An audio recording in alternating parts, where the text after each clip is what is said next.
Hello दोस्तों, जय बाबा रे दोस्तों। मैं रमेश राव। मैं आज आया हूँ इस 1.6 एसी पे। हायर का ये 3 स्टार एसी है 1.6।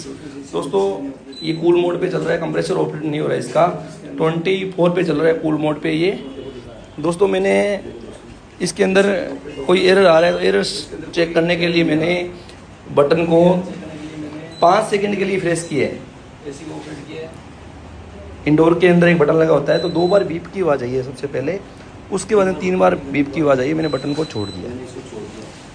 छोड़ने के बाद में देखो दोस्तों E2 का एरर शो कर रहा है। E2 का एरर कूलिंग कॉइल में जो सेंसर लगा, सेंसर का है। सेंसर चेंज करने वाला प्रॉब्लम सॉर्ट आउट हो जाएगी। ओके दोस्तों, थैंक यू दोस्तों।